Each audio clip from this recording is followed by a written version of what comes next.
রাতে অস্ট্রেলিয়া যাচ্ছে বাংলাদেশ দল। ব্যাটারদের সফল হতে লক্ষণের পরামর্শ নিলেন আশরাফুল।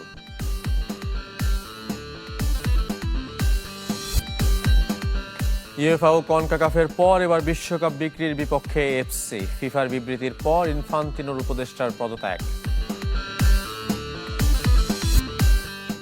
ঘরোয়া ফুটবলে এবার আসছেন রাশিয়া প্রবাসী ড্যানিয়েল মামুনুল। বসুন্ধরা ছেড়ে মোহামেডানে মুজিবুর রহমান জনি।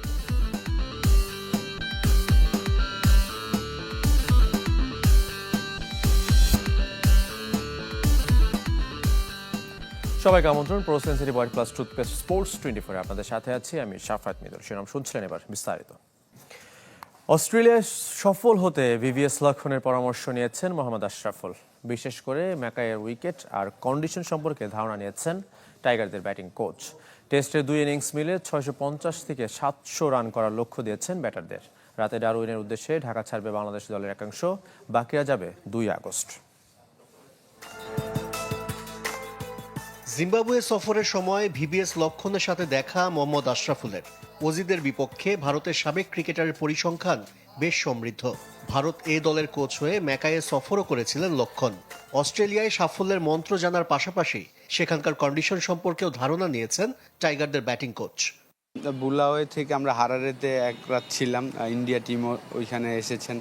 আমার একটা অপরচুনিটি হয়েছিল ভিভিএস লক্ষ্মণের সাথে কথা বলার।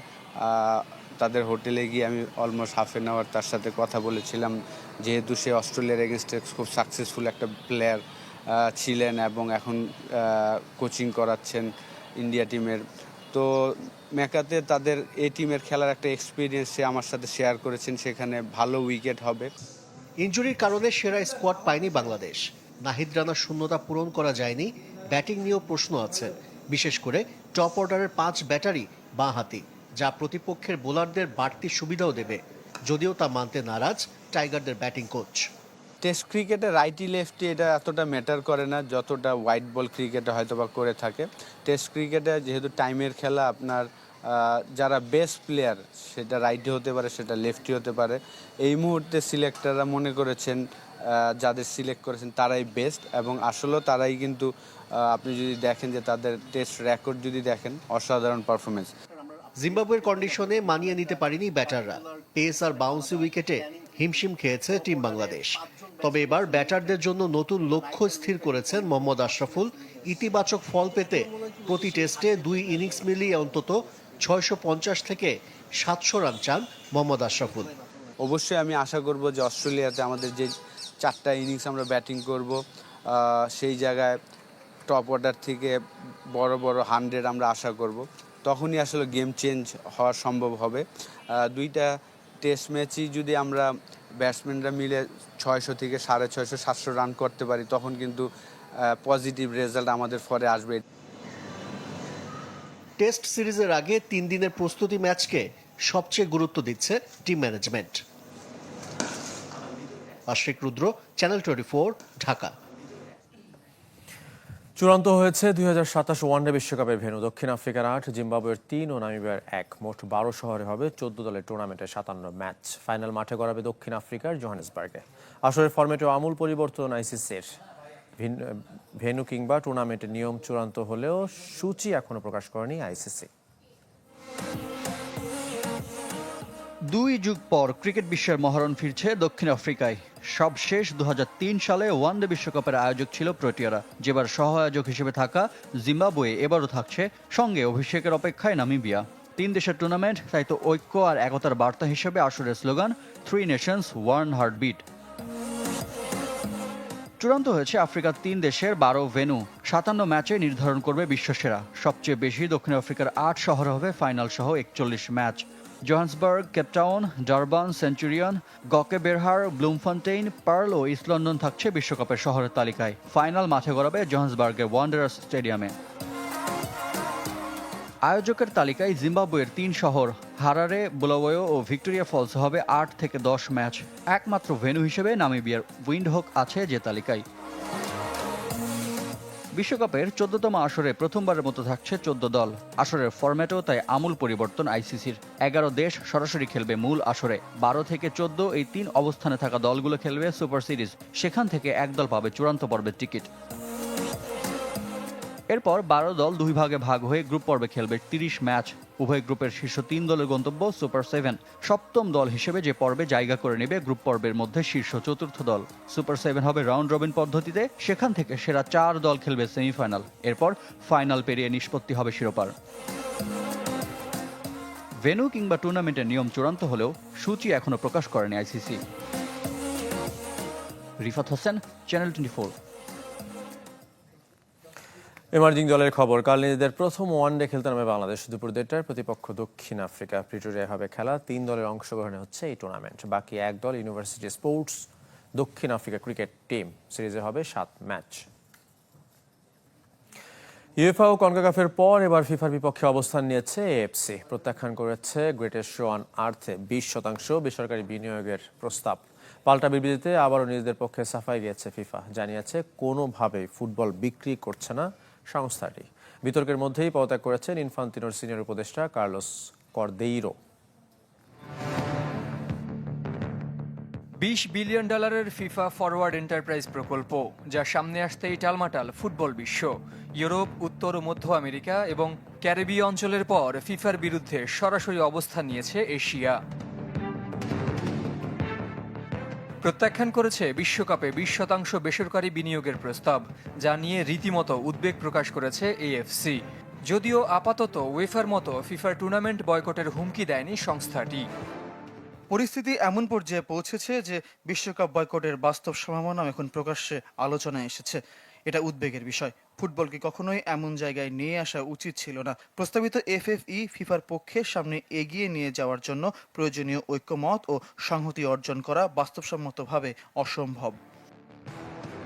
ঘটনা প্রবাহে বেশ চাপের মুখে পড়েছে ফিফা। সভাপতি জিয়ানি ইনফান্তিনোর ব্যাখ্যার পরও বিবৃতি দিতে বাধ্য হয়েছে সংস্থাটি। দাবি করেছে তারা ফুটবলকে বিক্রি করছে না। গণমাধ্যমের কিছু ভুল প্রতিবেদনের কারণে আমাদের পূর্ব পরিকল্পিত আলোচনা কার্যক্রম ব্যাহত হয়েছে। তবে তথ্য ও সত্যের উপর ভিত্তি করে প্রতিটি সদস্য অ্যাসোসিয়েশন যেন তাদের মতামত বা ভোট প্রদান করতে পারে তা নিশ্চিত করতেই আমরা আলোচনা প্রক্রিয়া এগিয়ে নিয়ে যাব। চাপ বাড়ছে ফিফার সভাপতি জিয়ানি ইনফান্তিনোর উপরও। এফএফই প্রকল্পের প্রতিবাদে শুক্রবার পদত্যাগ করেছেন তার সিনিয়র উপদেষ্টা কার্লোস কর্দেইরো। বিবৃতিতে এই পরিকল্পনাকে ফুটবলের জন্য বাজে চুক্তি হিসেবেও উল্লেখ করেছেন তিনি। প্রথমে পরিষ্কার করছি, এই প্রস্তাবের সাথে কোনোভাবেই আমি জড়িত নই। এর বিরোধিতা করছি। এটা ফিফা সদস্য দেশগুলোর জন্য বাজে চুক্তি। এটা ফুটবলের জন্য বাজে চুক্তি এবং দীর্ঘমেয়াদী ভবিষ্যতের জন্য বাজে চুক্তি।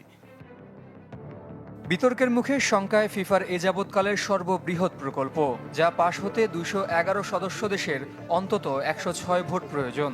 কিন্তু এরই মধ্যে ওয়েফা, কনকাকাফ ও এফসির ব্যানারে এর বিপক্ষে অবস্থান নিয়েছে 143 দেশ।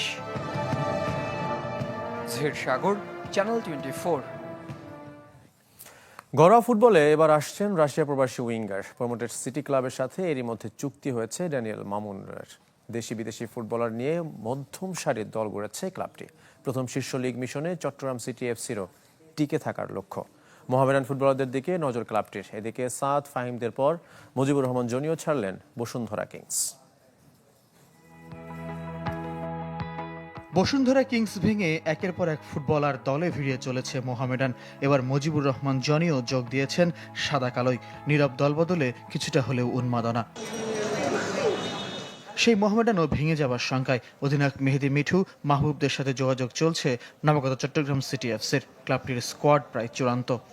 যেমন সুমন রাজাকে আপনারা নিচে দেখছেন, তারপর ব্রাদার্সের কৌশিক বড়কে আমরা নিছি, সেও ন্যাশনাল টিমে খেলে গেছিল। আবার 23 আমরা 3-4 জন প্লেয়ার নিছি। ন্যাশনাল টিমের যে 2টা প্লেয়ার আরও আমরা এখনো অফিসিয়ালভাবে ঘোষণা করতে পারছি না। এটা আমরা 2-3 মধ্যে এটাও আমরা ইনশাল্লাহ চেষ্টা করব ঘোষণা করার জন্য। আরেক নবাগত ঢাকার সিটি ক্লাবের চমক রাশিয়া প্রবাসী ড্যানিয়েল মামুনুল। অনূর্ধ্ব 20 কোটায় দেশি হিসেবে খেলতে পারবেন তরুণ উইঙ্গার। আমাদের একজন বাংলাদেশ বংশোদ্ভূত একজন রাশিয়ান প্লেয়ার আছে, ড্যানিয়েল মামুনুল। তো ওর বয়স 17-17 এরকম আর কি। তো লেফট উইংয়ে খেলে, তো ফিজিক টিজিক ভালো। তো ইনশাল্লাহ আমরা আশাবাদী এইভাবে যদি আমাদের যারা বাইরে আছেন বাংলাদেশে হয়ে যদি খেলায় অংশগ্রহণ করেন তাহলে এটা আমাদের জন্য আসলে অত্যন্ত পজিটিভ, ফুটবলের জন্য অনেক পজিটিভ। নবাগত দু ক্লাবেরই লক্ষ্য দেশি বিদেশি ফুটবলার নিয়ে মধ্যম সারির দল গড়ে শীর্ষ লিগে টিকে থাকা। সাফকোটাও ক্লাব দুটির বাড়তি স্বস্তি। সদ্য সমাপ্ত যে সান ম্যারিনো আমার মনে হয় যেখানে খেলে এসেছে 10 নম্বর জার্সি পরিহিত রফিক, ও আমরা এবার আমাদের সিটি ক্লাবে অন্তর্ভুক্ত হয়েছে। এছাড়াও আমাদের আন্ডার-23 নোভা আছে, আমাদের গোলকিপার সাকিব আছে, আমাদের গোলকিপার ইসাক আছে ব্রাদার্স ইউনিয়নের। আমাদের লক্ষ্যটা হচ্ছে 3 থেকে 4 নম্বরের মধ্যে থাকা। তো সব তো আমরা প্রথম বছর যদি এসে আমরা তো কোনো কিছু তাড়াতাড়ি করা সম্ভব না। আমরা আস্তে ধীরে আমরা আগাতে থাকি। আমরা একটা লং প্রসেস নিয়ে থাকতে চেষ্টা করছি যাতে আমরা ভালো কিছু করতে পারি। নির্ধারিত সময়ের মধ্যে আবাহনীয় বসুন্ধরা কিংসের দলবদল নিষেধাজ্ঞা প্রত্যাহার হবে কিনা সে সিদ্ধান্তের উপর নির্ভর করছে ঘরোয়া ফুটবলের দলবদলের বাকি চমক। ফয়জুল ইসলাম, চ্যানেল 24, ঢাকা। ম্যানচেস্টার সিটি ছেড়ে ইন্টার মিলানে যোগ দিলেন জন স্টোনস। 2 বছরের জন্য ইতালিয়ান ক্লাবটির সাথে চুক্তি ইংলিশ ডিফেন্ডারের। আর 90 মিলিয়ন ইউরোতে নিউক্যাসল মিডফিল্ডার ব্রুনো গিমারেশকে দলে নিয়েছে প্রিমিয়ার লিগ চ্যাম্পিয়ন আর্সেনাল। গ্রীষ্মকালীন দল বদলে ব্যাপক পরিবর্তন আসছে ম্যানচেস্টার সিটি ডেরায়। এরই মধ্যে ম্যানুয়েল আকানজি, নেইথান আকের পর তৃতীয় ডিফেন্ডার জন স্টোনসকে ছাড়ল সাবেক ইউরোপিয়ান চ্যাম্পিয়নরা। সাফল্যময় এক দশক শেষে ফ্রি এজেন্ট হয়ে ইন্টার মিলানে যোগ দিলেন স্টোনস। ইতালিয়ান জায়ান্টদের সাথে 2 বছরের চুক্তি করেছেন ইংলিশ ডিফেন্ডার, যেখানে মৌসুম প্রতি প্রায় 4 মিলিয়ন ইউরো আয় করবেন। জুটি বাঁধবেন সাবেক সিটি সতীর্থ ম্যানুয়েল আকানজির সাথে।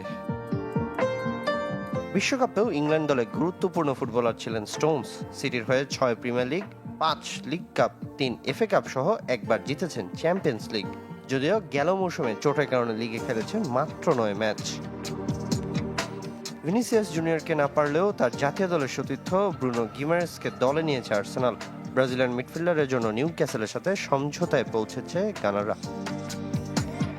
ফরাসি গণমাধ্যম লেকিপ জানিয়েছে গিমারেসকে 5 বছরের জন্য পেতে আর্সেনালের খরচ হয়েছে 90 মিলিয়ন ইউরো, সাথে আছে অ্যাডন্স।